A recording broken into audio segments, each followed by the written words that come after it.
Alhamdulillah alladzi hadana lihada wa ma kunna linahtadiya laula an hadana Allah. Wassalatu wassalamu ala sayyidina wa habibina wa syafi'ina wa qurrati a'yunina Rasulillah Muhammad ibn Abdullah wa ala alihi wa sahbihi wa man sara ala darbihi ila yaumiddin wa alaina ma'ahum wa fihim birahmatika ya arhamar rahimin. Amma ba'du. Assalamu alaikum warahmatullahi wabarakatuh. Waalaikumsalam warahmatullahi wabarakatuh. Terima kasih kepada pengurusi majelis yang saya hormati, Tuan Haji Muhammad Sultan, Komandan Amanah Masjid Tengkera Melaka. Yang saya hormati, Tuan Haji Abdul Rahim bin Adam, pengurusi masjid. Yang saya hormati, Al-Ustaz Haji Mustafa bin Haji Muhammad Rais, pengurusi Pertubuhan Kebajikan Ar-Ridwan Melaka. Yang saya hormati, Datuk Ustaz Haji Idris bin Haji Talib Al-Hafidh. Yang saya hormati sahabat seperjuangan saya, Ustaz Muhammad Riyauddin Nur Amali Al-Hafidh, hadirin dan hadirat tetamu Allah Subhanahu wa ta'ala. Kita berdoa oleh kerana daripada sekian ramai umat Islam yang berada di negeri Melaka ini untuk berada di sebuah tempat dalam satu acara yang dimuliakan oleh Allah Subhanahu wa ta'ala, yang pada tempat ini dan dalam acara ini baginda Rasulullah sallallahu alaihi wa ala alihi wa sahbihi wasallam menggalakkan kepada umatnya untuk mencari dan mendatangi. Adapun pada masjid yang merupakan tempat yang disuruh oleh Allah Subhanahu wa ta'ala dan juga oleh baginda Rasulullah, baik Allah Subhanahu wa ta'ala berfirman di dalam Al-Quranul Karim, inna nahnu nuhyil mauta wa naktubu ma qaddamu wa atharahum. Sesungguhnya kami Allah yang menghidupkan orang-orang mati dan menulis atas amalan perbuatan mereka ketika di dunia, dicatat wa atharahum, dan kesan langkah kaki mereka menuju ke masjid juga dicatat oleh Allah Subhanahu wa ta'ala. Maka keberadaan kita di tempat ini, langkah kaki yang kita lakukan daripada rumah kita, bahagian daripada yang dicatat dan disuruh oleh Allah kepada malaikat untuk mencatatnya. Dan kita akan melihat catatan langkah kaki kita menuju ke masjid dalam sahifah, dalam kitab yang akan diterima oleh setiap orang nanti di hari kiamat, yang moga-moga kita menerima kitab dengan tangan kanan, dan kita akan tengok dalam lembaran kitab itu akan kesan langkah kaki kita ke masjid yang diberikan ganjaran oleh Allah Subhanahu wa ta'ala. Pada tempat ini juga baginda Rasulullah sallallahu alaihi wa ala alihi wa sahbihi wasallam menggalakkan kepada umatnya untuk mendatangi, bahkan menjadi satu hari khusus Nabi setiap hari Sabtu daripada Madinah keluar menuju ke Quba hanya untuk menziarahi Masjid Quba.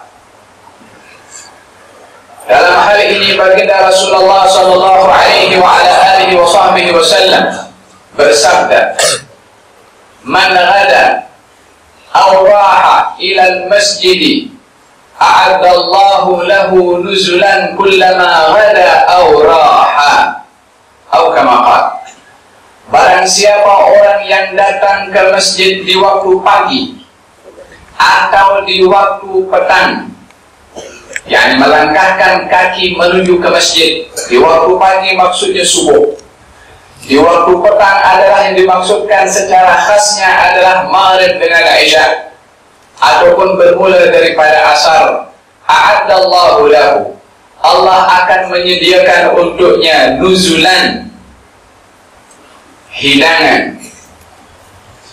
Kata salah seorang ahli al-hadis ketika menafsirkan maksud Nabi nuzulan, yaitu hidangan, adalah hidangan istimewa yang dihidangkan oleh tuan rumah kepada tetamu yang datang.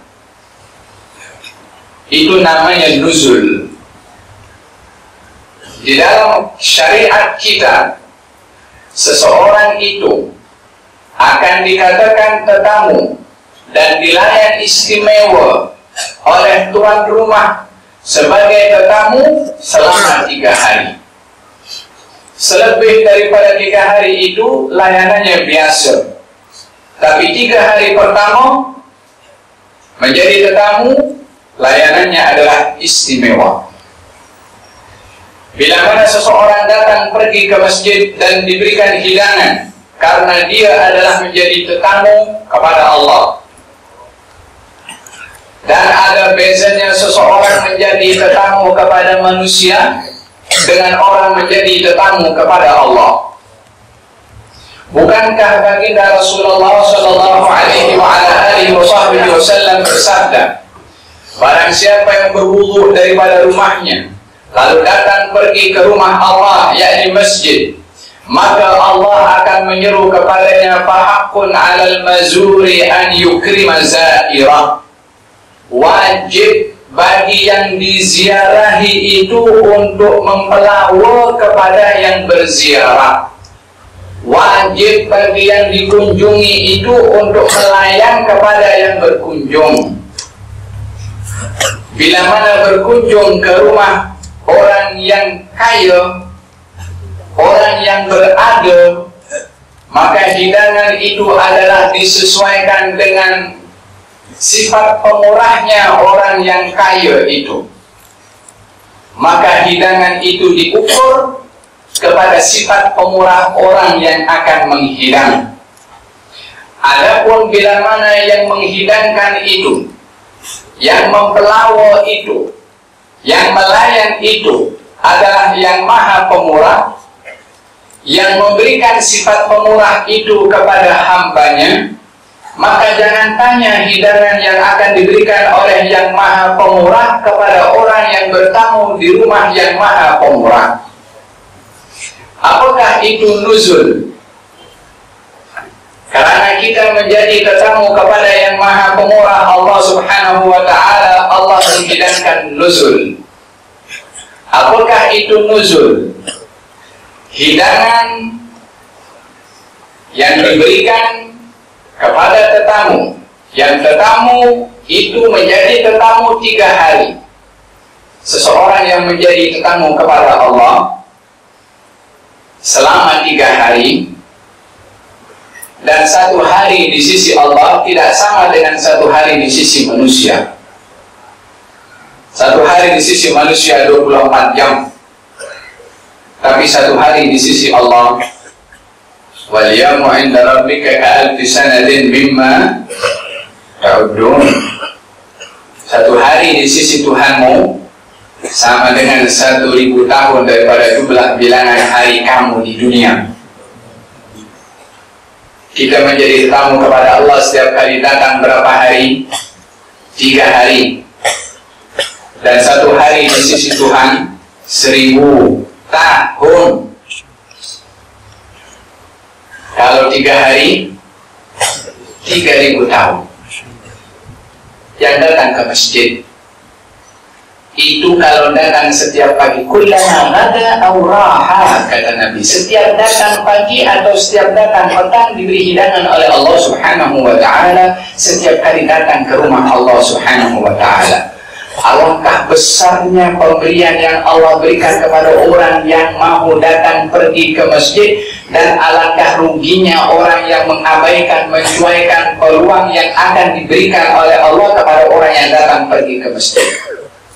Diletakkan iklan, disebarkan maklumat akan adanya majelis di masjid, yang mana pada acara seperti ini juga baginda Rasulullah menyuruh kita menghampiri, selain tempat adalah acaranya. Baginda Rasulullah sallallahu alaihi wa ala alihi wasallam, Nabi yang diistimewakan oleh Allah Subhanahu wa taala dengan keluar biasaan. Perkara yang tak dinampak oleh manusia biasa boleh nampak kepada baginda Rasulullah. Didapati di dalam masjid Nabi sallallahu alaihi wa ala alihi wasallam, seseorang sedang duduk berzikir kepada Allah Subhanahu wa taala. Lalu baginda bersabda, saya melihat rahmat turun kepada kamu, maka saya ingin berkongsi nak dapat itu rahmat. Kalimat Nabi kata, saya dapat tengok rahmat turun dalam bentuk fisikal. Nabi nampak itu rahmat turun kepada mereka yang dulu berzikir kepada Allah, sehingga Nabi pun ikut sama di situ nak dapatkan itu rahmat yang diturunkan oleh Allah Subhanahu wa taala.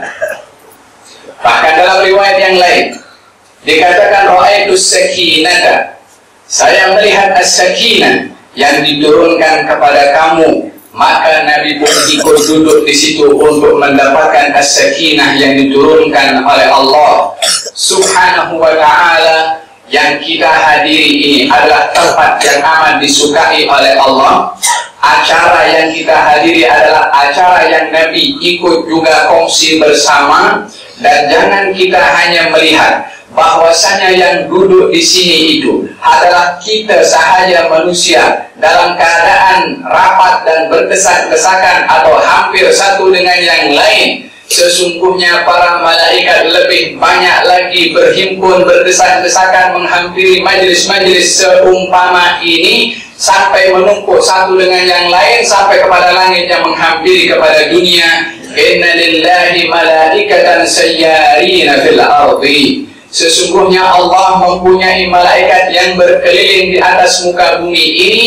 Bila mana mendapati majlis ilmu dan majlis zikir, mereka menyeru satu dengan yang lain, an halummu ila ru'yatikum, jom kita pergi kepada tujuan yang kita turun karenanya, yaitu majlis-majlis yang disebut di dalamnya nama Allah dan juga nama baginda Rasulullah sallallahu alaihi wa ala alihi wasallam. Sungguh bertuah semua yang hadir di tempat ini, berada di tempat yang mulia, dalam acara yang mulia. Berapa ramai tempat ini menjadi saksi kepada orang-orang yang sudah mendahului kita, daripada kalangan orang-orang yang saleh, daripada kalangan orang-orang yang mukmin, daripada kalangan orang-orang yang harinya digunakan untuk berpuasa, yang harinya digunakan untuk berzikir, yang harinya digunakan untuk membaca Al-Quran, yang datang kepada tempat ini, dan tempat ini menjadi saksi kepada mereka yang telah masuk. Seorang wanita bernama Ummu Mihjan, yang tugasnya ketika hidup itu adalah bertugas untuk menjadi tukang pembersih rumah Allah atau masjid. Seorang wanita yang kurang diberikan perhatian oleh orang yang lalu lalang di tempat itu, karena tugasannya adalah hanya membersihkan masjid sahaja. Akan tetapi baginda Rasulullah sallallahu alaihi wa ala alihi wasallam ketika mendengar Ummu Mihjan ini sakit, maka baginda datang menziarahi, dan didapati sakitnya adalah sakit penat. Maka baginda bersabda, kalau wanita ini meninggal dunia, beritahukan kepada aku. Wanita itu ketika meninggal dunia di waktu yang kurang sesuai bagi mereka para sahabat untuk memberitahukan kepada Rasulullah akan berita kewafatannya, maka para sahabat berijtihad untuk tidak memberitahukan demi untuk tidak mengganggu keselesaan Rasulullah di rumahnya. Keesokan harinya ketika Nabi dapat tahu kalau Ummu Mihjan itu meninggal dunia, maka baginda Rasulullah menegur kepada mereka yang tahu kenapa tidak beritahu. Baginda datang pergi ke kuburnya, lalu baginda salat jenazah. Lalu baginda tanya, bagaimana kamu dapati diri kamu di dalam kubur sana? Manusia biasa tidak boleh untuk bercakap dengan orang berada di alam barzakh, tapi hanya manusia luar biasa sahaja. Rasulullah sallallahu alaihi wasallam yang terbuka di hadapannya segala perkara yang tertutup kepada manusia. Baginda nampak rahmat turun dalam majlis, baginda duduk berkongsi di situ, kita tak nampak. Baginda bagi tahu malaikat menghampiri kepada majlis-majlis seumpama ini, kita tak nampak. Baginda bagi tahu sakinah diturunkan oleh Allah di tempat ini, kita tak nampak. Sebab kita manusia biasa, beliau manusia luar biasa. Adarau nama ara, kata Nabi. Adakah kamu nampak apa yang aku nampak? Kata sahabat, apa yang kamu nampak wahai Rasulullah? Dan saya nampak kepada mereka yang menadahkan tangan kepada Allah akan cahaya yang Allah berikan di atas tangan mereka. Kita tak nampak, tapi manusia yang luar biasa Rasulullah nampak kepada perkara yang kita tak nampak. Oleh karena itu kita percaya apa saja yang datang daripada baginda Rasulullah SAW. Dalam peperangan Khaybar, dalam Sahihul Bukhari, baginda Rasulullah menyeru atau memanggil kepada Abu Jahal, memanggil kepada Uqbah bin Abi Mu'aid, memanggil kepada Umayyah bin Khalaf yang berada di dalam perigi Badar. Ya fulan, ya fulan, ya fulan, hal wajadtum ma wa'ada rabbukum haqqan faqad wajadna ma wa'adana rabbuna haqqan. Adakah kamu dapati apa yang Allah telah janjikan kepada kamu itu benar berlaku kepada kamu? Sesungguhnya kami sudah mendapati janji Allah itu benar kepada kami. Sayyidina Umar berada di sebelah Rasulullah dan bertanya kepada Rasulullah, ya Rasulullah, mereka sudah meninggal dunia, mana boleh mereka mendengar? Kata Nabi, ma anta bi asma' minhum. Mereka lebih tajam pendengarannya berbandingkan kepada kamu. Karena mereka berada di satu alam berbeza dengan alam kita. Alam kita suara terhad kepada satu batasan tertentu, pendengaran terhad kepada suara-suara tertentu. Sebab kita berada dalam alam jasad yang terhad dengan kekuatan dan kemampuan jasad untuk menerima dan mendengar atau melihat. Tapi berada di alam barzakh yang berada dalam keadaan yang lebih luas daripada alam kita ini, yang tidak semua orang yang biasa seperti kita untuk dapat memahami secara hakikat akan alam tersebut, kecuali insan luar biasa seperti Rasulullah yang tiada batasan baginya untuk berhubung dengan sesiapa sahaja, yang hidup, yang dekat, yang jauh, ataupun yang berada di alam barzakh. Bukankah Sayyidina Ja'far At-Tayyar, sepupu baginda Rasulullah, yang dihantar untuk berperang pergi ke Mu'tah di Jordan sana dan memegang bendera, serta pada saat berperang tangannya dipotong, diambil bendera itu dengan tangan kiri, lalu tangan kirinya dipotong, dihimpit dengan kedua tangannya atau sisa daripada kedua tangan yang tertolong itu, sampai pada akhirnya pedang menghunus kepadanya dan beliau syahid di jalan Allah Subhanahu wa Ta'ala. Kejadian itu disaksikan dan diceritakan oleh baginda Rasulullah yang berada di kota Madinah, yang jaraknya antara Jordan kota dengan kota Madinah adalah ratusan kilometer. jauh sangat. Tapi tiada benda yang terhalang bagi baginda Rasulullah. Masa itu tak ada live streaming untuk nak bagi tahu bagaimana kejadian, tak ada kamera pun untuk nak shoot kejadian yang berada di Moda, tapi menggunakan live streamingnya Allah Subhanahu wa Ta'ala, yang tak perlu kepada alat, yang tak perlu kepada kamera, tapi live streaming daripada Allah Subhanahu wa Ta'ala yang lebih jelas. Bahkan live streaming yang diberitahukan oleh Allah kepada baginda Rasulullah bukan yang hanya apa yang berlaku di Jordan, di Mu'tah sana akan berlakunya peperangan dan syahidnya para syuhada, melainkan setelah berpindahnya mereka para syuhada ke alam barzakh, Sayyidina Ja'far At-Tayyar daripada Jordan sana singgah pergi ke Madinah mengatakan assalamu alayka ya Rasulullah. Kata baginda Rasulullah, wa alaikassalam ya Ja'far. Kata mengatakan ya Asma kepada istri Ja'far At-Tayyar, ini Ja'far diiringi dengan malaikat dan digantikan kedua tangannya dengan sayap untuk terbang di surga di mana saja dan mengucapkan salam, jawablah salam dia. Kata baginda Rasulullah mengatakan kepada Sayyidatuna Asma,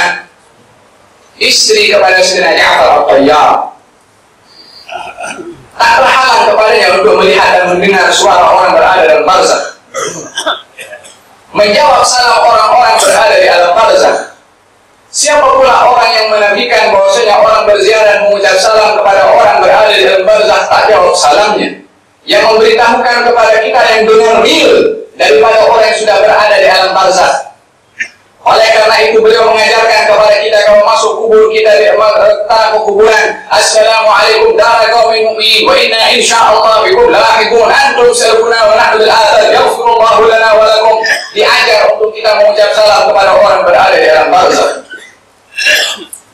Wa hakala baginda Rasulullah sallallahu alaihi wa ala alihi wa sahbihi wasallam mengatakan kepada Ummu Mihjan yang berada di alam kuburnya yang baru selepas disalatkan oleh baginda Rasulullah, bagaimana kamu mendapati wahai Ummu Mihjan berada di alam kubur sana?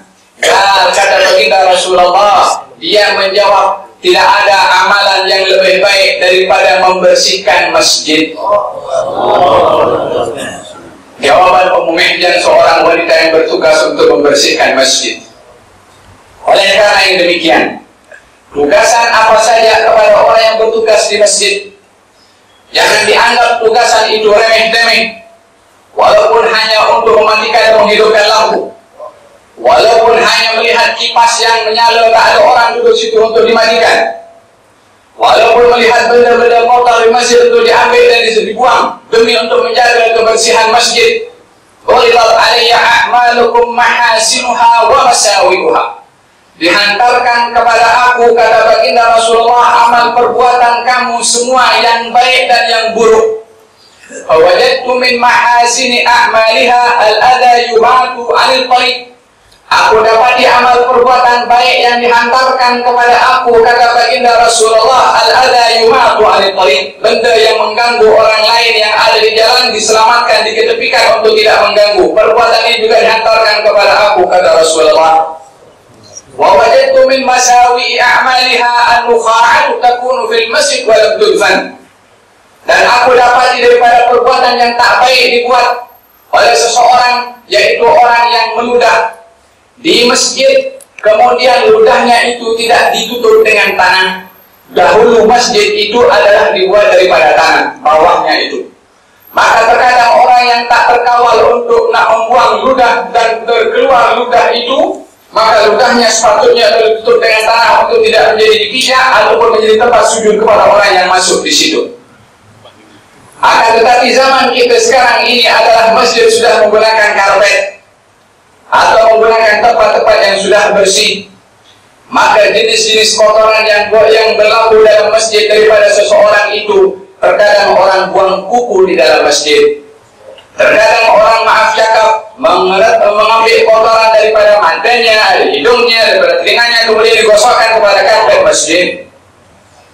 Ini disampaikan kepada baginda Rasulullah sallallahu alaihi wa ala alihi wa sahbihi wasallam perlu untuk kita menjaga kehormatan kepada masjid, karena ini adalah menjadi kebanggaan kepada seorang wanita yang tugasnya membersihkan kepada masjid, sehingga diziarahi oleh Rasulullah, didatangi kuburnya oleh Rasulullah, salat baginda Rasulullah di sana, dan ditanya juga apa yang kamu dapati dalam barzakh sana. Dia menjawab, keamalan yang terbaik adalah membersihkan masjid.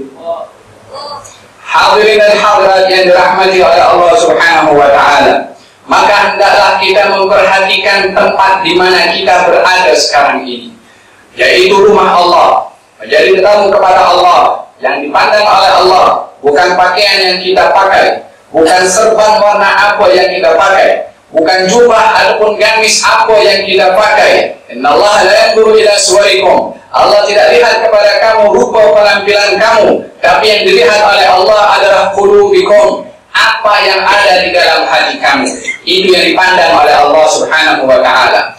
Hadirkan hati kita semua kepada yang Maha mengetahui hati, yang tidak tertutup baginya untuk melihat apa niat dan matlamat kita datang ke tempat ini, untuk agar supaya hati ini dipandang oleh yang Maha Kuasa, hati yang ingin diberi sakinah tadi, hati yang ingin diberi rahmah tadi. Karena tidak semua hati akan mendapatkan bahagia daripada rahmah dan sakinah, kecuali hati yang bersedia untuk menerima rahmah dan juga sakinah serta cahaya yang dijanjikan oleh Allah Subhanahu wa Ta'ala, seperti mana disabdakan dan diberitakan oleh baginda Rasulullah sallallahu alaihi wa ala alihi wa sahbihi wasallam. Hadirin dan hadirat yang dirahmati oleh Allah Subhanahu wa Ta'ala, duduknya kita di tempat ini adalah untuk mengetahui akan perjalanan hidup kita dengan umur yang Allah beri, yang tak lama lagi umur ini akan menghampiri kepada penghujungnya. Tak ada orang yang ada di atas muka bumi ini hidup kekal lama, melainkan akan sampai satu masa yang mana pada masa itu dia mesti kembali kepada yang menciptakan, kepada yang maha yang menghidupkan dan juga mematikan, Rabbul Alamin Subhanahu wa Ta'ala, untuk kita mempertanggungjawabkan amal perbuatan kita di atas muka bumi ini. Hendaklah seseorang berpikir, apakah bekal yang patut untuk kita bawa berjumpa dengan Allah Subhanahu wa Ta'ala dalam usia umur yang tak lama berbandingkan kepada umur-umur umat sebelum Nabi Muhammad sallallahu alaihi wa ala alihi wa sahbihi wasallam. Amal ummati ma yabaina 60 ila 70. Umur umat aku, kata baginda Rasulullah, antara 60 ataupun 70 tahun. Wa qalilu man jawaza dzalik. Sikit sekali orang yang lebih usianya daripada itu. Maknanya umumnya daripada umat ini, umur yang diberikan oleh Allah Subhanahu wa Ta'ala. Awalam nu'ammirkum ma yatadhakkaru fihi man tadhakkar wa ja'akumun nadhir. Bukankah sudah datang kepada kamu, kata Allah Subhanahu wa Ta'ala, umur yang aku dah beri kepada kamu, yang dengan umur aku dah beri kepada kamu sepatutnya kamu itu sedar, dan sudah aku hantarkan kepada kamu peringatan. Kata Abdullah bin Abbas, yang dimaksudkan daripada peringatan sudah dihantar oleh Allah Subhanahu wa Ta'ala, yang dengan peringatan itu mestinya kita sedar, adalah rambut putih, uban, sebagai tanda hampirnya kita untuk berjumpa dengan Allah Subhanahu wa Ta'ala. Tak ada keraguan, setiap orang pasti akan berjumpa, tapi tidak semua orang sama ketika berjumpa dengan Allah Subhanahu wa Ta'ala. Wujuhun yawma idzin nadhirah ila rabbiha nadhirah. Ada wajah-wajah berjumpa dengan Allah Subhanahu wa Ta'ala nadhirah, bercahaya, berseri wajahnya, ila rabbiha nadhirah, dapat melihat kepada Tuhannya. Yauma tabyaddu wujuhun wa taswaddu wujuh. Di hari pada ketika itu hanya ada dua warna wajah sahaja. Yang satu wajahnya itu hitam, yang satu lagi wajahnya itu penuh dengan cahaya. Perumpamaan orang yang beriman dan beramal saleh di dunia, khususnya amalan-amalan yang amalan itu adalah berterusan walaupun umurnya sudah tiada di atas muka bumi ini. Ila ma tabnu adama in qata'a amaluhu illa min thalath. Bila mana anak Adam ini meninggal dunia akan terputus semua amalnya kecuali 3 perkara. Shadaqatun jariyah, sedekah jariyah, wa ilmun yuntafa'u bihi, ilmu yang bermanfaat, aw waladun salihun yad'u lahu, atau anak yang saleh yang mendoakan kepada orang tua yang meninggal dunia. Orangnya sudah tiada, namanya sudah tidak ada, hanya ada dalam batu nisan di kuburnya, tapi amalnya sampai kepada orang tersebut. Amalnya berterusan walaupun orangnya sudah tidak lagi beramal, dengan 3 perkara tadi: shadaqatun jariyah, wa ilmun yuntafa'u bihi, aw waladun salihun yad'u lahu. Mathalul ladzina yunfiquna fi sabilillahi kamathali habbatin anbatat 7 sanabila fi kulli sunbulatin mi'atu habbah wallahu yudha'ifu liman yasha. Perumpamaan orang yang bersedekah di jalan Allah adalah perumpamaan orang yang menanam 1 biji. Dari 1 biji itu menumbuhkan 7 tangkai. Setiap tangkai ada 100 biji. Ada 700 daripada 1 sedekah. Tapi bila mana sedekah itu diinfakkan fi sabilillah, fi sabilillah, minimum 700 kali ganda. Adapun maksimum wallahu yudha'ifu liman yasha. Allah melipat gandakan kepada sesiapa yang dikehendaki. Lipat ganda Allah Subhanahu wa taala tak ada bilangan yang boleh untuk dibilangkan, karena yang akan melipat gandakan adalah zat yang terlalu luas dan tak boleh dijangkau bilangan pemberiannya. Wallahu yudha'ifu liman yasha. Allah akan melipat gandakan kepada sesiapa yang dikehendaki. Semoga kita termasuk orang-orang yang mengambil peluang untuk berinfak fi sabilillah, yang mana infak itu adalah akan membawa kepada kita berterusannya amal yang dihantarkan oleh Allah kepada kita walaupun kita sudah tiada lagi di atas muka bumi ini. Hendaklah seseorang mengambil iktibar akan peluang yang Allah berikan di atas muka bumi ini. Selain daripada perbuatan yang disebutkan sebentar tadi, adalah bagaimana seseorang itu untuk dapat berjaya di akhirat bersama dengan orang-orang yang berjaya. Man la yara wajha muflih kaifa yuflih.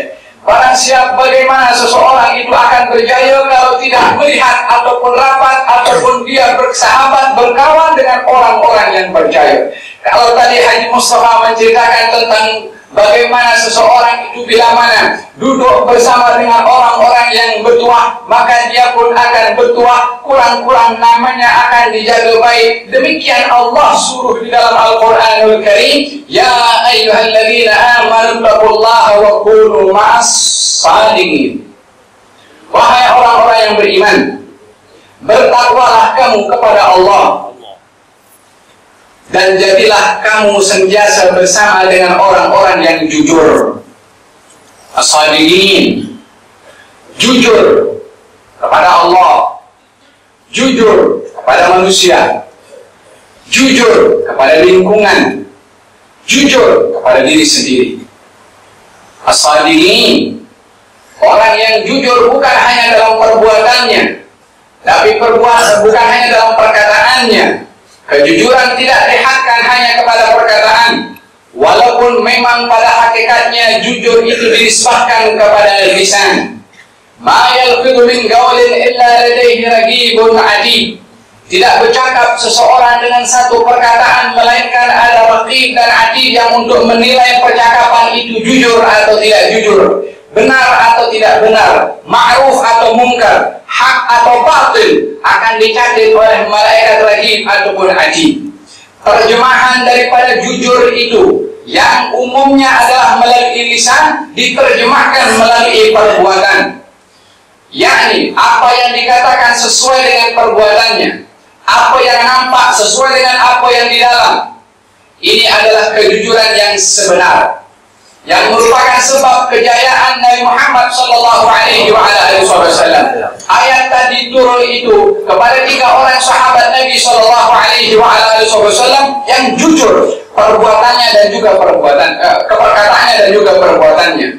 Ka'ab ibn Malik, Hilal ibn Umayyah, dan juga Murarah ibn Rabi'ah. Ayat itu turun kepada 3 orang itu. Walaupun kita tahu, sebagaimana dikatakan oleh para ulama tafsir, al-ibrah bi umumil lafz la bi khususis sabab. Yang menjadi tolak ukur yang menjadi pegangan adalah bukan kepada siapa sebab turunnya ayat itu, melainkan kepada makna am ayat itu, maka ianya berkesesuaian dengan sesiapa sahaja yang mempunyai sifat kejujuran seperti tiga orang tersebut. Siapa mereka itu tiga orang? Mereka tiga orang adalah tiga sahabat Nabi Sallallahu Alaihi Wasallam yang diseru oleh baginda Rasulullah kepada para sahabat di Madinah pada tahun ke-9 daripada hijrahnya Nabi Muhammad, agar supaya mereka para sahabat bersedia untuk menghadapi peperangan yang besar, yang peperangan itu adalah dinamakan perang Tabuk, atau dalam bahasa ahli sirah dengan peperangan Dhatul Usrah, yakni peperangan yang mencabar, peperangan dalam keadaan situasi yang sukar, disebabkan musim itu adalah musim panas, musim kemarau panjang, di mana keadaan itu adalah mencabar akan kondisi mereka para sahabat untuk berperang dalam musim panas. Musim panas di tanah Madinah atau di Hijaz secara amnya tidak sama dengan musim panas di tempat kita yang 35-36 derajat Celcius. Di sana 48, 49, 46. Yang kalau kita berada di bawah teras matahari di kota Madinah sana, kita dah tak otak kita, kepala kita dah tak tahan lagi karena panasnya matahari di tempat tersebut. Ini adalah perkara yang mencabar kepada para sahabat. Akan tetapi keistimewaan musim panas di waktu itu adalah musim untuk nak memasak korma di pokoknya. Itu angin yang panas, umpama dapur atau api yang memasak sesuatu supaya masak itu korma di pokoknya. Bila mana musim kemarau, musim panas adalah korma itu adalah akan cepat masak di pokoknya. Maka pada waktu itu tiga sahabat ini, salah seorang daripada mereka Ka'ab bin Malik yang mempunyai kebun korma, melihat kebun kormanya sudah mulai korma itu memasak, maka Ka'ab bin Malik mengatakan, macam mana? Nak pergi dengan Rasulullah? Tak nak pergi. Pergi atau tak nak? Kalau pergi, macam mana nanti kalau mati dalam peperangan ini? Korma tengah sekarang tengah berbuah, saya boleh memanfaatkan untuk menjualkannya untuk keperluan saya dan ahli keluarga saya. Maka dia pun berfikir ke rumahnya, okey, biar Rasulullah jalan dulu, esok saya kejar. Hari esok dijambar lagi, diganggu lagi oleh hawa nafsunya. Apa nak buat? Dia kata, esok aku kejar Rasulullah. Esok lagi, terganggu lagi, sampai pada akhirnya baginda Rasulullah Sallallahu Alaihi Wasallam kembali daripada peperangan Tabuk, yang mana ketika berada di sana di Tabuk, baginda bertanya, ma fa'ala Ka'ab bin Malik? Apa yang terjadi kepada Ka'ab bin Malik? Saya tak nampak kepada dia. Maka baginda Rasulullah ketika kembali ke kota Madinah, kata Ka'ab bin Malik, sebelum kembalinya Rasulullah ke kota Madinah, saya ini keluar di kota Madinah, saya tak jumpa lelaki. Semuanya keluar bersama dengan Rasulullah. Yang saya jumpa lelaki, orang-orang tua yang tak mampu untuk berperang, dan kaum munafikin yang memang sengaja tak ikut dengan Nabi SAW. Saya malu kepada diri saya sendiri ini, melihat saya seorang sahaja daripada kalangan mereka para sahabat yang muda yang mampu untuk berperang, tidak ikut bersama dengan Rasulullah SAW.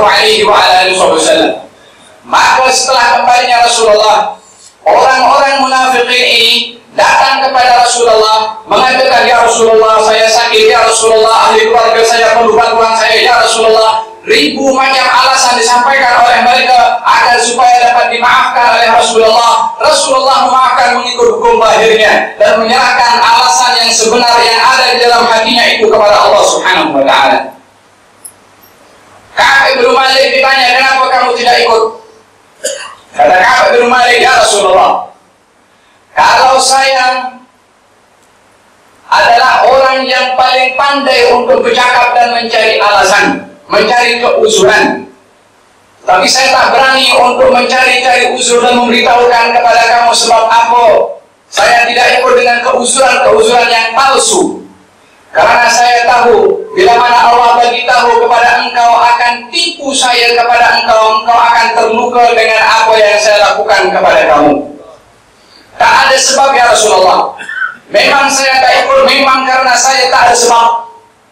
Maka kata baginda Rasulullah, selagi kamu sudah berkata jujur seperti ini, maka tunggu hukuman dari Allah Subhanahu wa Ta'ala tiba kepada kamu. Maka datang seruan daripada Allah, suruhan kepada baginda Rasulullah, agar supaya tak seorang pun daripada sahabat Nabi yang bercakap dengan 3 orang itu. Dipulaukan di negerinya sendiri, dipulaukan daripada orang-orang yang biasa mesra dengan mereka. Ka'ab ibn Malik tak seorang pun bercakap kepadanya. Kata Ka'ab ibn Malik, ini bumi Madinah berbeza dengan kebiasaan sebelum hukuman itu diberikan oleh Rasulullah kepada aku. Macam bukan negeri Madinah lagi. Sebab tak ada orang yang nak bercakap. Terkadang dia mengucap salam kepada sesiapa pun juga tak ada orang jawab salam. 2 orang itu, kata Ka'ab ibn Malik, yang bersama dengan 3 orang, yang 2 orang itu Hilal ibn Umayyah dan juga Murarah bin Rabi, dia duduk kat rumah saja, tak keluar daripada rumah, menangisi dan menyesali perbuatannya. Kecuali Ka'ab ibn Malik yang masih muda, dia masih keluar, ingin sholat bersama dengan Rasulullah, tapi tak ada seorang yang layan, tak ada seorang yang pandang, tak ada seorang yang hiraukan. Kata Ka'ab ibn Malik, terkadang saya datang ke majelis Rasulullah dan saya sengaja ucap salam dengan kuat. Saya ingin tengok bibir Nabi itu bergerak jawab salam atau tidak. Kata Ka'ab ibn Malik, saya sentiasa pandang kepada Rasulullah, tapi dia tak pandang kepada saya. Kalau saya mengalihkan pandangan saya ke tempat yang lain, Nabi pandang kepada saya. Bila mana saya alihkan pandangan saya tengok kepada Nabi, Nabi alihkan pandangannya ke tempat yang lain. Itu perkara yang begitu memberatkan dan menyedihkan kepada hati dan perasaan saya. Terkadang saya datang nak jumpa dengan saya punya kawan yang biasa family dengan saya.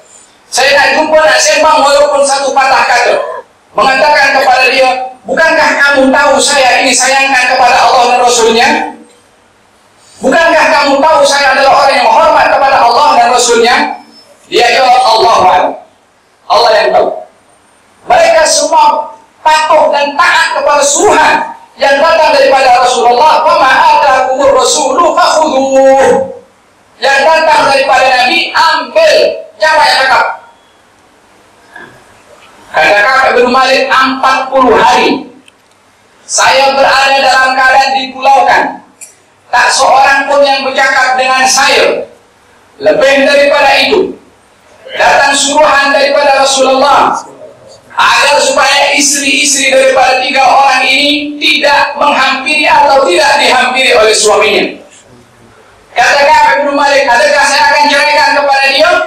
Kata suruhan atau pesuruh Rasulullah mengatakan tidak, tapi kamu tidak boleh menghampiri kepadanya. Maka Ka'ab ibn Malik menyuruh istrinya untuk kembali ke rumahnya. Dia hidup seorang di rumahnya. Sabar. Dia tahu perbuatannya itu silap dan berhak untuk mendapatkan hukuman. Dia riba dengan hukuman daripada Allah, tapi tidak riba untuk berdusta kepada Rasulullah. Saya pergi ke pasar, kata Ka'ab ibn Malik, datang seorang utusan daripada Raja Ghassan, daripada negeri Syam, menghantarkan seorang peniaga yang menjual barangan di kota Madinah. Pesuruh daripada Raja Ghassan yang daripada negeri Syam menyeru, siapakah di antara kamu yang bernama Ka'ab ibn Malik? Orang-orang di pasar itu tak bercakap, hanya bagi isyarat saja. Tuh, dihampiri oleh pesuruh Raja Ghassan. Kamu adalah Ka'ab ibn Malik? Dia kata ya. Diberikan surat daripada Raja Ghassan. Raja Ghassan daripada Syam. Dibaca surat itu. Isi kandungannya adalah, saya dengar kalau orang yang telah kamu beriman dan kamu patuh kepadanya telah memulaukan kamu, telah menjauhkan kamu, telah tidak menghiraukan kepada kamu, datanglah kamu ke negeri saya. Saya tawarkan kepada kamu jawatan untuk kamu dapat menduduki jawatan tersebut, dan kamu akan menjadi orang yang terhormat. Ini adalah yang lebih lagi mencabar kepada saya. Dipulaukan, istrinya disuruh kembali ke rumahnya. Kemudian ada tawaran peluang. Agaknya kalau orang-orang yang tidak mantap imannya kepada Allah, dan kesungguhan kejujurannya kepada Rasulullah pastinya akan tercapai dengan keadaan yang sedemikian. Tapi tidak kepada orang-orang seperti Ka'ab ibn Malik yang jujur perkataannya dan juga perbuatannya.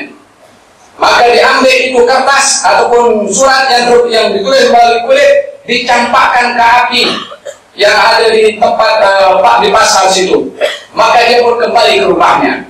Genap hari yang ke-50, datang turun firman Allah Subhanahu wa taala, wa 'ala thalathatil ladzina khulifu, dan kepada 3 orang yang telah mereka itu melanggar, tidak ikut perang bersama dengan Rasulullah sallallahu alaihi wasallam, hatta idza dhaqat 'alaihim al-ardu bima rahubat wa dhaqat 'alaihim anfusuhum, ketika mereka sudah dalam keadaan sempit keadaan mereka itu, termasuk kepada diri mereka sendiri, tiada lagi sandaran untuk mereka bersandar kecuali hanya kepada Allah, maka Allah menerima kepada mereka taubat yang mereka telah bertaubat kepada Allah Subhanahu wa taala. Baru ayat yang saya bacakan sebentar tadi, ya ayyuhalladzina amanu taqullah, wahai orang-orang yang beriman, bertakwalah kamu kepada Allah, wa kunu ma'as-shadiqin, jadilah kamu bersama dengan orang-orang yang jujur. Yang 3 orang tadi itu jujur perkataannya diterjemahkan kepada perbuatannya. Ka'ab ibn Malik ketika mendengar suara, absyir, terimalah kabar gembira wahai Ka'ab, sesungguhnya Allah telah menerima taubat kamu. Maka Ka'ab ibn Malik mendengar suara itu daripada jauh, terus dia sujud syukur kepada Allah. Dibuka bajunya yang dipakai itu 2 helai kain, diberikan kepada orang yang datang memberi kabar gembira. Kata Ka'ab ibn Malik, saya tak punya baju yang lain kecuali baju yang saya pakai itu. 2 helai baju yang dipakainya diberikan kepada orang yang datang memberi kabar gembira, dan dia pun pinjam baju daripada orang lain untuk berjumpa dengan Rasulullah sallallahu alaihi wa ala alihi wasallam. Maka ketika Ka'ab ibn Malik datang ke masjid, masing-masing daripada para sahabat mengucapkan tahniah kepada Ka'ab ibn Malik akan turunnya firman Allah yang menerima taubat Ka'ab ibn Malik. Dengan ucapan tahniah, baru didapati senyuman dan keceriaan wajah Nabi Muhammad sallallahu alaihi wa ala alihi wasallam nampak jelas di wajah Ka'ab ibn Malik. Wallahi, bila mana beliau itu gembira kata Ka'ab ibn Malik, maka sinaran wajahnya itu adalah umpama bulan purnama. Maka setelah itu kata Ka'ab ibn Malik, aku berazam untuk tidak bercakap kecuali yang benar. Ya ayyuhalladzina amanu taqullaha wa kunu ma'as-shadiqin. Jadilah kamu orang yang bertakwa kepada Allah dan bersama dengan orang-orang yang jujur. Kita kena melihat siapa yang orang-orang yang kita bersahabat berkawan dengannya. Kita kena melatih diri, sudahkah kita menjadi orang yang jujur sehingga orang yang bersahabat dengan kita sudah menjadi jujur sehingga orang itu bersahabat dengan orang yang jujur. Sebelum kita melihat kepada orang lain siapa kawan saya, terlebih dahulu tanyakan diri saya, sudahkah orang menjadi orang yang jujur, supaya orang bersahabat dengan saya adalah akan mendapat kejujuran dan saya sudah menjadi orang yang jujur. Wa kunu ma'as-shadiqin, bersamalah kamu dengan orang-orang yang jujur. Salah seorang sahabat Nabi sallallahu alaihi wasallam bernama Anas ibn Nadhr, bapak saudara kepada Anas ibn Malik. Dia berkata, ya Allah, ini nak tahu bagaimana seseorang itu mempunyai sifat kejujuran antara perkataan dan perbuatan. Dia berkata, ya Allah, kalau saya diizinkan olehmu ikut bersama dengan Rasulullah dalam peperangan yang akan datang, saya akan tunjuk kepada kamu macam mana saya berperang di jalan kamu. Anas ibn Nadhr ini terlepas peluang untuk ikut bersama dengan Nabi dalam peperangan Badar, disebabkan kerana pada waktu itu Nabi keluar bukan untuk berperang, hanya untuk merampas harta yang dibawa oleh Abu Sufyan. Akan tetapi keadaan berubah menjadi peperangan.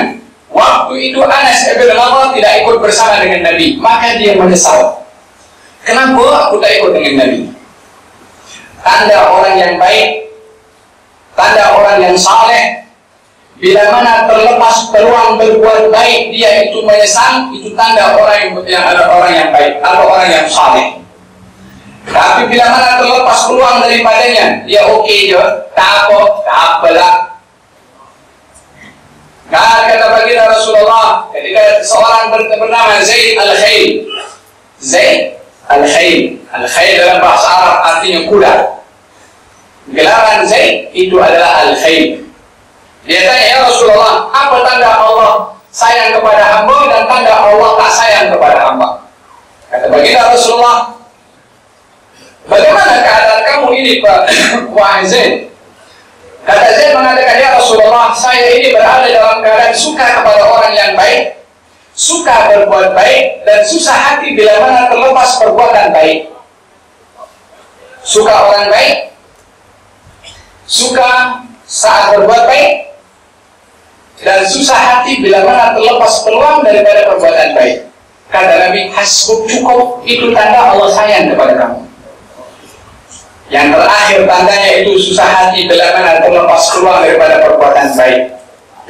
Orang yang terlepas peluang datang ke masjid daripada sholat berjamaah, Allah, apa salah berdatang lambat? Penyesalan ini tanda kepada orang itu adalah orang yang baik. Tapi orang datang pergi masjid terlepas peluang, tak apalah dia imam buat sholat jamaah ada saya tahu, kira masalah sendiri. Hah?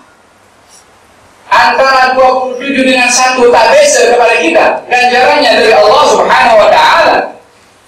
Kalau dalam hal dunia, Allah, kita menyesal. Terlepas uang pergi entah bagaimana. Yang dibagikan duit umpamanya, aku dari awal dapat. Menyesal pasal dunia, dalam hal akhirat tak menyesal? Bukankah dunia ini di mata Allah hina, sehingga kita menyesal kepada perkara yang hina, dan akhirat itu mulia di sisi Allah, kita tak menyesal dalam hal akhirat? Imannya perlu untuk dicuci, perlu dibersihkan daripada syawaib, daripada kotoran-kotoran yang ada di dalam hati dan batin ini yang tak menyesal bila mana terlepas perbuatan baik. Ini yang berlaku kepada Anas ibn Nadar. Ya Allah, pasal dia terlepas peluang berperang dalam perang Badar, dia kata, ya Allah, kalau engkau izinkan saya ikut peperangan yang next war bersama dengan Rasulullah SAW, saya akan tunjuk kepada kamu bagaimana saya berperang. Peperangan yang berikutnya adalah peperangan Uhud. Kita tahu peperangan Uhud itu dialami kekalahannya oleh Rasulullah dan kaum muslimin. Didapati keadaan muslimin kocar kacir. Anas ibn Nadar yang tadi telah berjanji dengan lisannya kepada Allah dan terjemahannya kepada perbuatan, saat orang dalam keadaan kocar kacir yang maju ke hadapan itu adalah Anas ibn Nadar. Dia maju ke hadapan kaum musyrikin, berselisih dengan seorang sahabat Nabi daripada Ansar bernama Sa'ad ibn Mu'ad. Ya Anas, kau nak bagaimana? Gaya saat saya dapat mencium bau surga di sebalik gunung Uhud ini. Dia maju ke hadapan sana. Setelah peperangan, kebiasaan Nabi itu akan menguburkan para syuhada. Didapati satu orang yang sudah terbaring, lebih kurang ada 80 lebih luka yang ada di bahagian hadapan tubuhnya, tak lagi dikenali siapa orang ini. Yang kenal adalah seorang perempuan yang merupakan saudara perempuan kepada Anas ibn Nadar. Mengatakan, ini adalah abang saya. Kenal bukan daripada wajahnya, karena wajahnya sudah tidak berupa wajah seseorang yang boleh nampak. Semua luka ada di hadapan, 80 tusukan yang ada di hadapan Anas ibn Nadar. Tapi adik perempuannya kenal melalui jari-jarinya. Ini jari-jari abang aku. Turun firman Allah Subhanahu wa ta'ala. Alangkah cepatnya respon daripada Allah kepada orang-orang yang bersungguh-sungguh dalam ucapannya dan perbuatannya menjadi terjemahan kepada apa yang diucap. Minal mu'minina rijalun sadaqu ma'ahadullah alaih. Minhum man qala nahbahu minhum man yantadir wa ma badalu tabdila. Di antara orang-orang yang beriman itu sadaqu, jujur.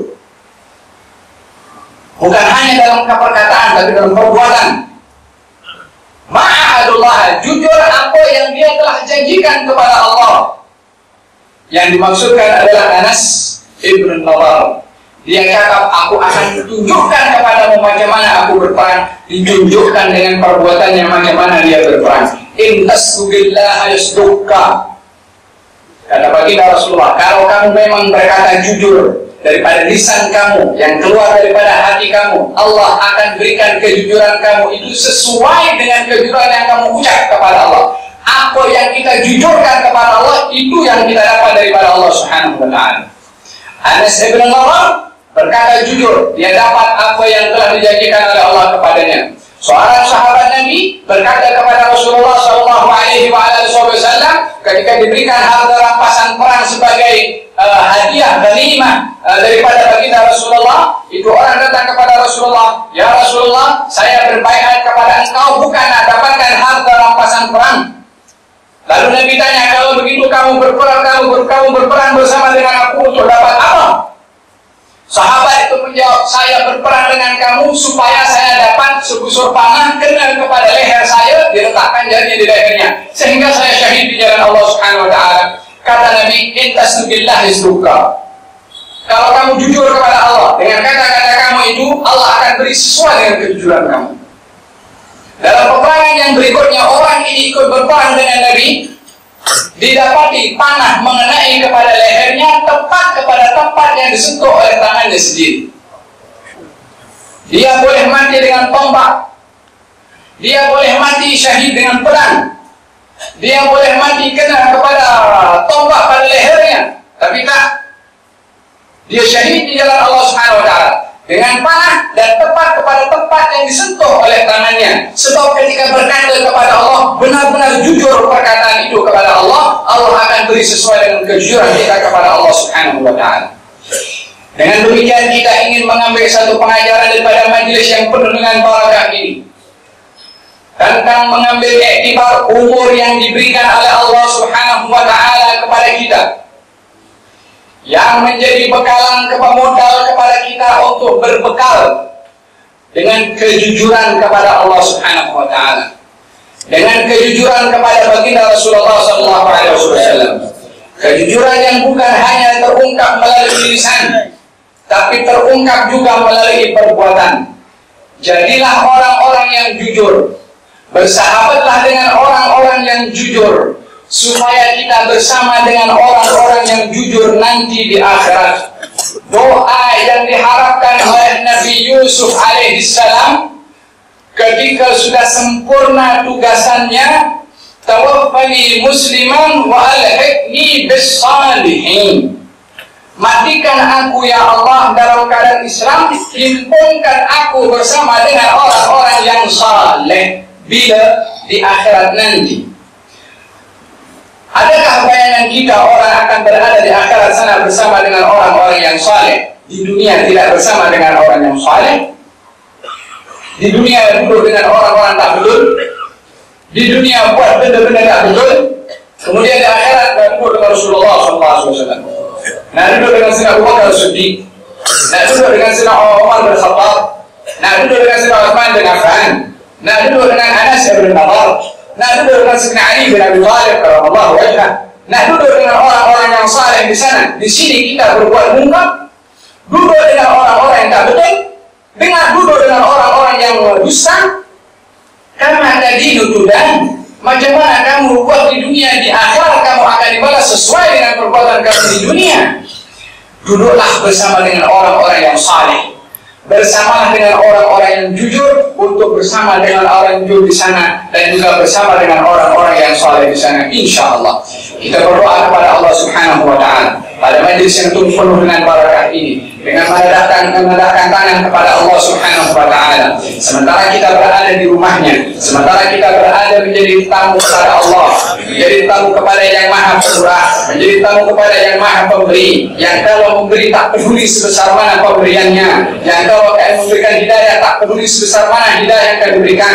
Kita mohon kepada yang maha kuasa, yang maha kaya, kepada tuan rumah masjid ini yaitu Allah Subhanahu wa ta'ala, agar supaya Allah Subhanahu wa ta'ala menjadikan amal amal ibadah kita, datangnya ke masjid ini adalah kesan langkah kaki kita itu dicatat dalam kitab yang insya Allah dengan izin Allah kita akan terima dengan tangan kanan insya Allah. Itu harapan daripada Allah Subhanahu wa Ta'ala. Dengan kita diberi hidayah dan taufik untuk berada di rumahnya, tak seorang pun daripada kita yang dihampakan oleh Allah Subhanahu wa Ta'ala. Allah yang menghimpunkan kita di tempat ini. Kita pun menuntut kepada Allah Subhanahu wa Ta'ala dengan penuh keyakinan dan baik sangka kepadanya. Kalau Allah tidak mengizinkan kita datang ke tempat ini kecuali untuk diberi oleh Allah Subhanahu wa Ta'ala. Dosa yang kita bawa daripada luar karena khilaf dan lemahnya kita sebagai insan tidak keluar daripada rumah Allah kecuali dosa kita dibersihkan oleh Allah Subhanahu wa Ta'ala. Kesilapan yang kita lakukan sebelum datang ke tempat ini, mudah-mudahan dengan berkat tuan rumah ini Allah Subhanahu wa Ta'ala dibersihkan semua kesilapan kita oleh Allah Subhanahu wa Ta'ala. Hati yang penuh dengan buruk sangka, yang penuh dengan hasad, yang penuh dengan dengki, yang penuh dengan takabur, yang penuh dengan sombong ataupun bangga diri, mudah-mudahan tidak keluar daripada tempat ini kecuali dibersihkan daripada sifat-sifat yang tidak baik. Dijadikan hati kita dipenuhi dengan cahaya oleh Allah Subhanahu wa Ta'ala. Dijadikan hati ini adalah tempat yang boleh menempatkan ketinggian, keagungan, kebesaran Allah Subhanahu wa Ta'ala. Sebagaimana hati ini adalah merupakan tempat yang dipandang oleh Allah, mudah-mudahan hati ini dipandang oleh Allah dengan pandangan ridha dari Allah Subhanahu wa Ta'ala, dengan pandangan hidayah dari Allah Subhanahu wa Ta'ala. Hati ini dibersihkan, disucikan oleh Allah Subhanahu wa Ta'ala. Termasuk hati-hati yang datang kepada Allah dengan selamat sebagaimana Allah beritahu dalam Al-Quran, di hari dia akan membawa manfaat harta dan anak-anak kecuali orang yang datang dengan Allah dengan hati yang selamat. Moga-moga tak seorang pun daripada kita yang hadir di tempat ini melainkan diselamatkan hatinya oleh Allah Subhanahu wa Ta'ala. Dan moga-moga Allah Subhanahu wa Ta'ala yang sebagaimana menghimpunkan kita di tempat ini untuk mendapatkan bersama dengan orang-orang yang jujur, diberikan oleh Allah keupayaan, keazaman, niat untuk berkata jujur, menerjemahkan perkataan yang jujur itu dengan perbuatan insya Allah, dijaga oleh Allah daripada dusta pada perkataan, dijaga oleh Allah daripada dusta pada perbuatan, dijaga oleh Allah daripada dusta di dalam hati kita ini, sentiasa menjadi orang yang jujur, duduk bersama dengan orang-orang yang jujur di dunia, di barzakh, tentu dari akhirat insya Allah. Allahumma hdina bihudak wa jalla mimman yusa'adu fil ghar wa la sulina waliyan siwak wa la taj'alna mimman khalaf amraka wa asar. Allahumma inna nas'aluka ridhaka wal jannah wa na'udzu bika min sakhatika wan nar. Allahumma inna nas'aluka bihaqqi qawlika fil Qur'an wa'ada Allahu mu'minina wal mu'minat jannatin tajri min tahtiha al-anhar khalidina fiha wa masakin tayyibatan fi jannati 'adnin wa ridwanun min Allah akbar. Allah berjanji dalam Quran menjanjikan kepada kaum mukminin dan mukminat surga-surga yang mengalir di bawahnya sungai-sungai dan juga tempat-tempat di surga Aden dan keridhaan dari Allah. Ya Allah, jangan Kau haramkan kami untuk mendapatkan surga-Mu. Jangan kami haramkan kami untuk mendapatkan keridhaan daripada Engkau ya Rabbal Alamin. Jadikan kami orang-orang yang riba kepada Engkau untuk dapat riba daripada-Mu ya Rabbal Alamin. Ya Rabbal Alamin, ya Rabbal Alamin. Engkau suruh kami berdoa, kami pun berdoa. Engkau menjadikan kepada kami untuk menggabungkan doa sesiapa yang berdoa. Kami mengharap menuntut janji-Mu agar supaya Engkau kabulkan doa kami ya Rabbal Alamin. Ya Allah, amarna berdoa, wa'atana bil ijabah. Labbaik Allahumma labbaik. Qad'a'una fastajib lana kama wa'adtana innaka la tukhliful mi'ad. Akramna bi husnil khatimati 'inda al-maut. Ala la ilaha illallah Muhammadur Rasulullah sallallahu alaihi wasallam. Mutahaqiqin bihabaiha hisan ma'nan zahiran wa batinan. Semoga Allah Subhanahu wa Ta'ala berkati kepada barisan penganjur, berkati panjang umur kepada orang-orang tua, mereka berkhidmat di masjid ini, jadikan mereka diangkat derajatnya oleh Allah Subhanahu wa Ta'ala, diluaskan kuburnya oleh Allah Subhanahu wa Ta'ala. Mereka orang yang sudah menyumbang ke masjid ini dan menjaga kehormatan masjid ini yang sudah berpindah ke alam barzakh, mudah-mudahan Allah Subhanahu wa Ta'ala sampaikan ganjaran yang diberikan kepada kita juga kepada mereka insyaallah. Assalamualaikum warahmatullahi wabarakatuh. Waalaikumsalam warahmatullahi wabarakatuh.